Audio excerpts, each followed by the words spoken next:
Hey guys, how you doing? Happy Homebrew Wednesday. This is Wednesday for me. Well, the video got out a little bit late, but surprise, surprise. But I am brewing, as you can see. So we'll talk about that. We'll talk a little bit about mini mashing. And I did also, you can see sort of, I've got a little bit of a mess going on here because I was cooking earlier, and I did shoot a little bit of footage of that too, because I was using some of my homebrew wine in the recipe. So we can check that out too. Well, in the meantime, I'm having myself a homebrew that I just kegged yesterday. And this is a simple pre-hopped beer kit. I can tell I gotta trim the old beard soon. And it's a Brew Canada beer kit. It's a red ale, I think, something like that.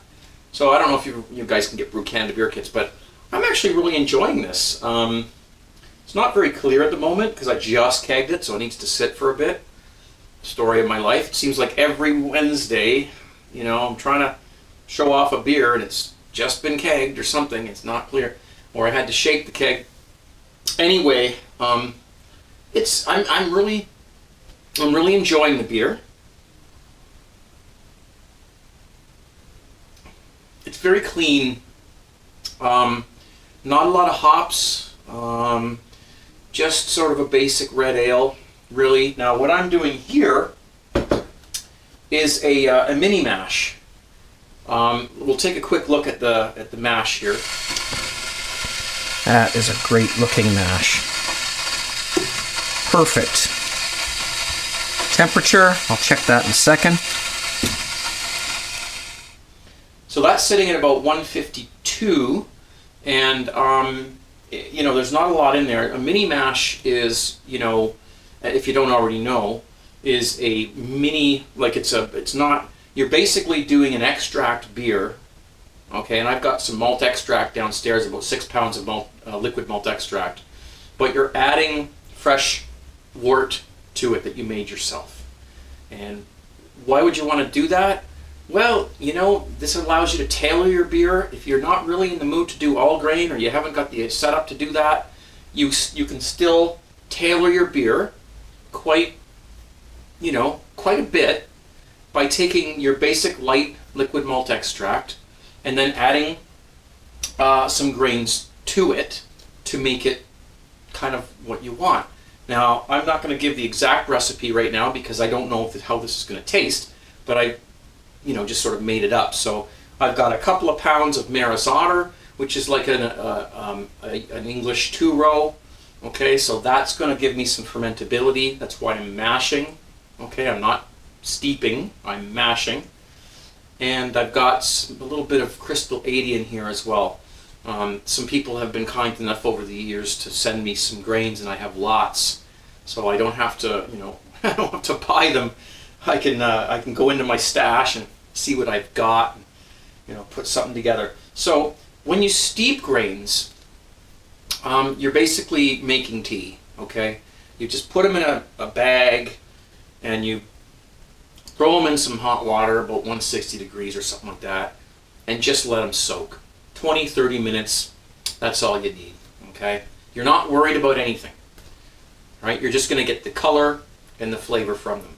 But when you're mashing, then you're going to want to use a grain that has some starch conversion, ability to be converted. Starches.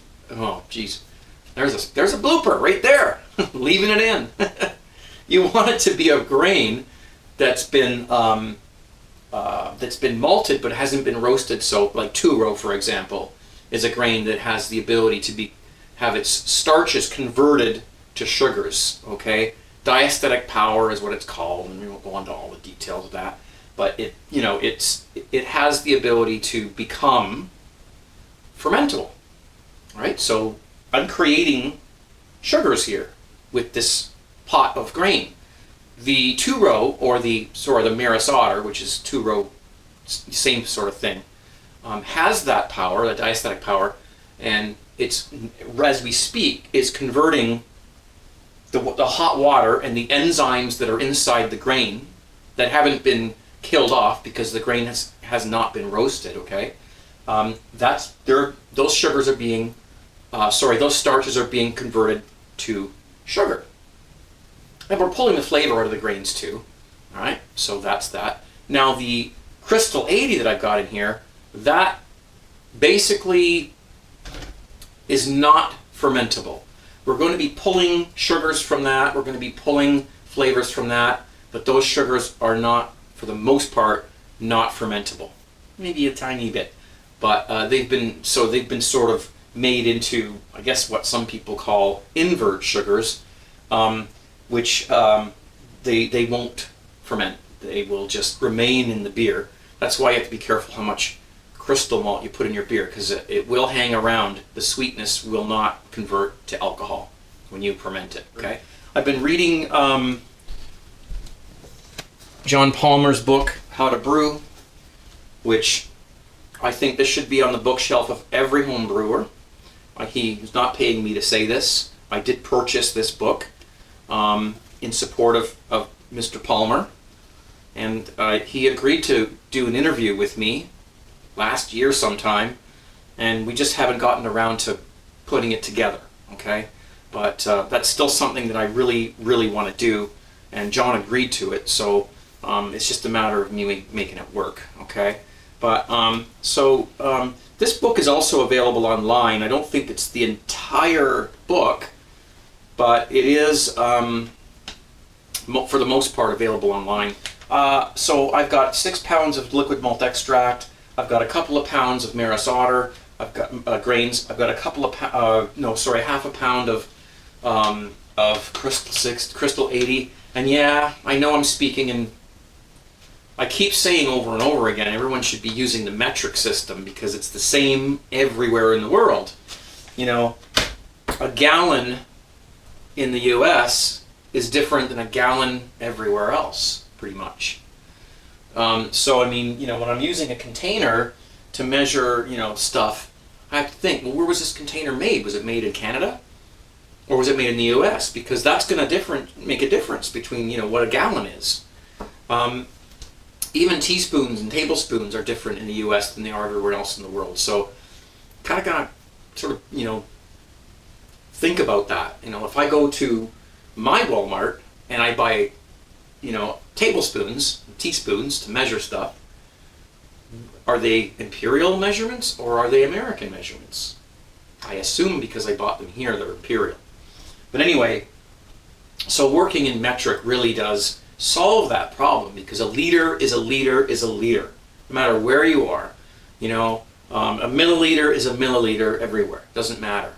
But I'm an old fogey. You know, it's hard to convert and get everything converted over to metric, even for me. Even though I think it was back in the '80s when they started to make us, you know, use the metric system. In fact, on the radio, they used to actually, when they announced the temperature outside, they would say, and it's 21 degrees Celsius. That's 72.5 degrees Fahrenheit. They'd tell you both. For probably about 10 years, they would tell you both things. Now they just tell you the Celsius. Pretty much everyone's converted over. So, I'm also going to add some corn sugar to this. Not a lot, maybe 200 to 300 milliliters, 400 maybe, just to give it a boost for the alcohol.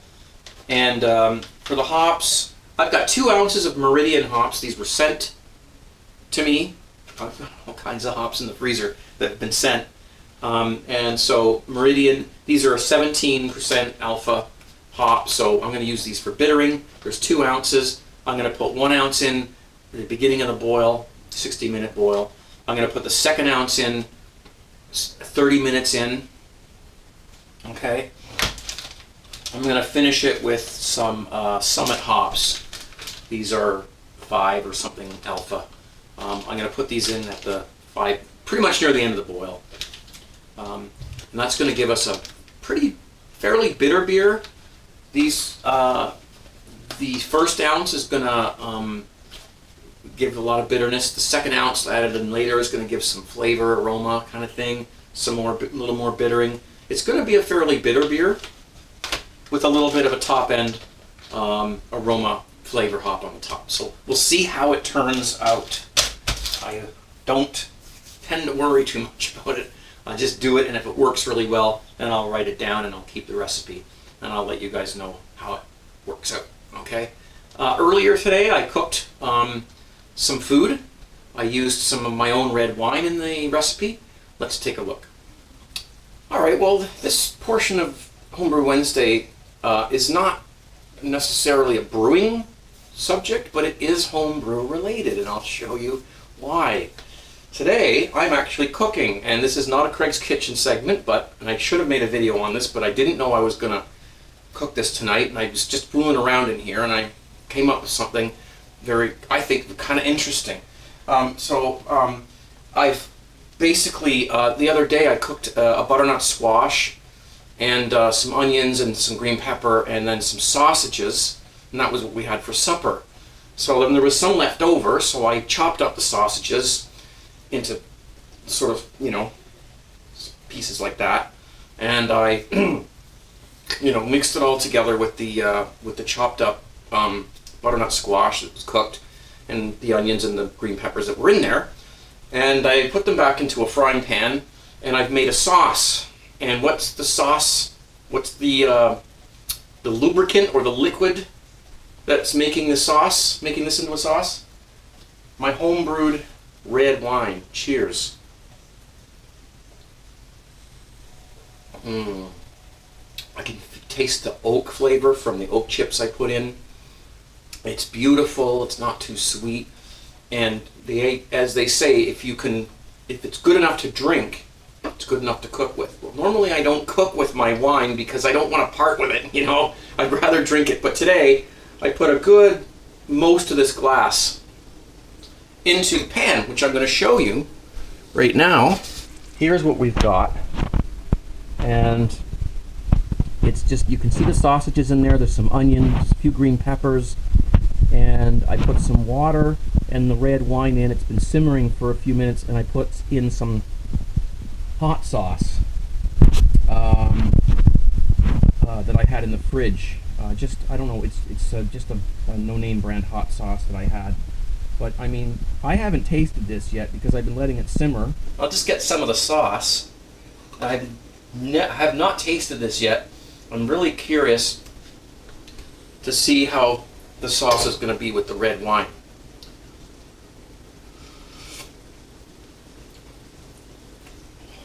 Oh my goodness, that's good.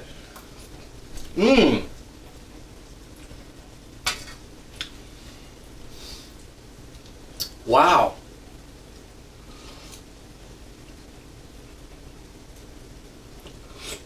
Oh, guys, even if you don't like wine, you should make it anyway so you can cook with it. I'm going to put the rest of that in the dish.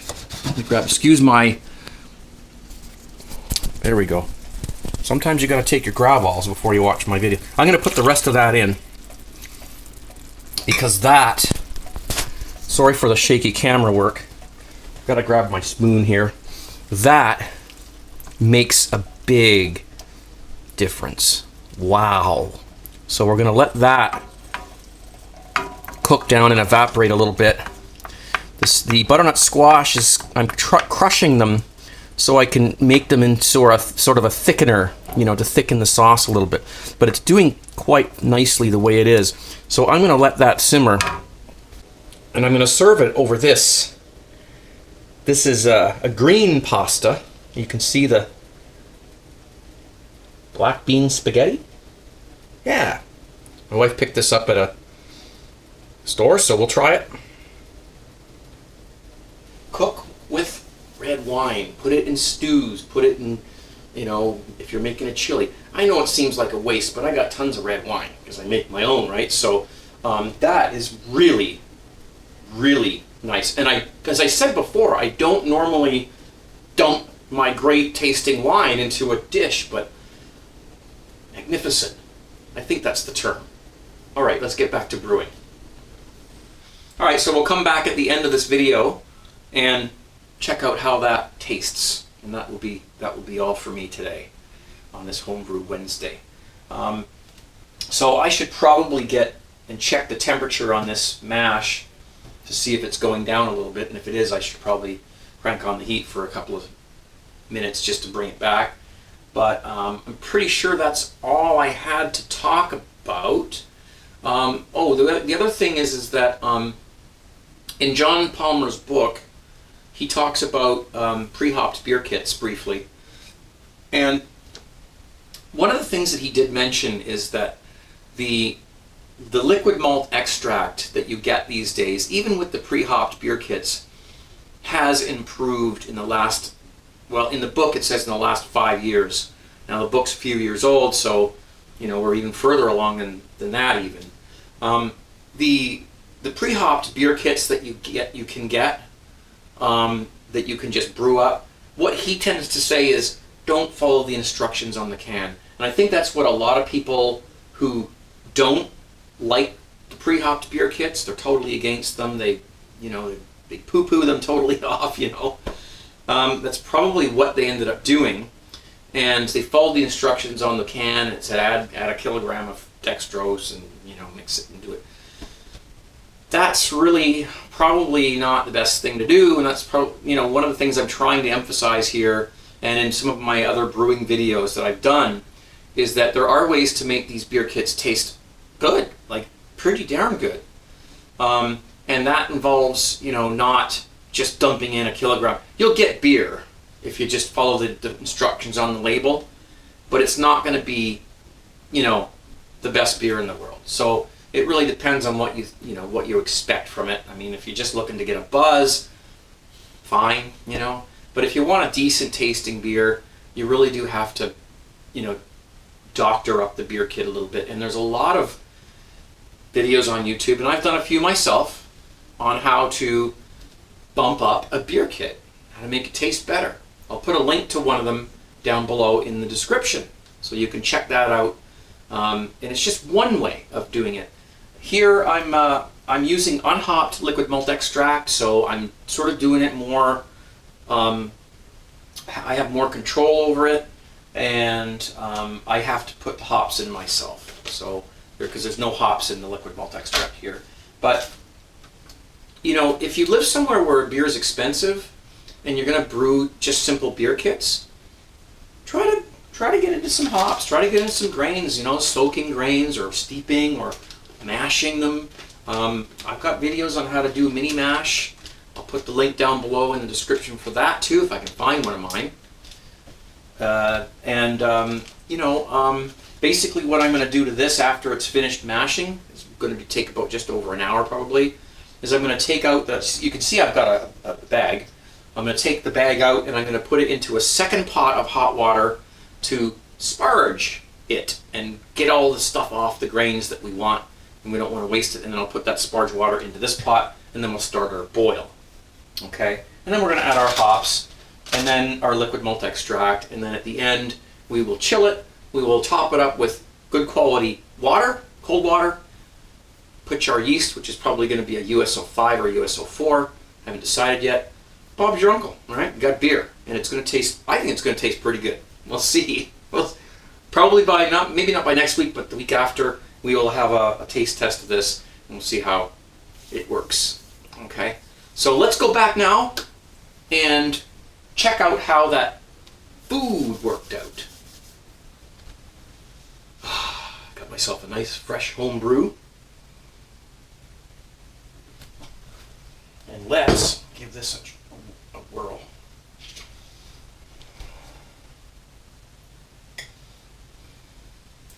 This is going to be messy.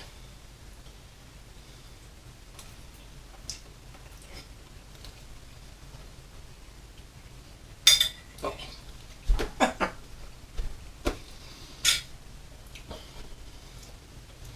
Unbelievable. Oh. It's over, guys. It's good. It's really nice. I definitely will. I'll plan out a Craig's Kitchen that I can do with cooking with some red wine, similar to this sauce, something that you can try at home. And if you don't make your own wine, you can always go and buy a bottle. You know, some cheap domestic wine. As long as it tastes good to you, then you can use it to cook with. And I don't usually do it, but damn it. Okay. Thanks a lot for watching, guys. Happy Homebrew Wednesday, whatever it is, Thirsty Thursday. And we'll see you soon. Okay, real soon. Be safe. I can't wait to get back in. I'm sorry. I'm out. Bye.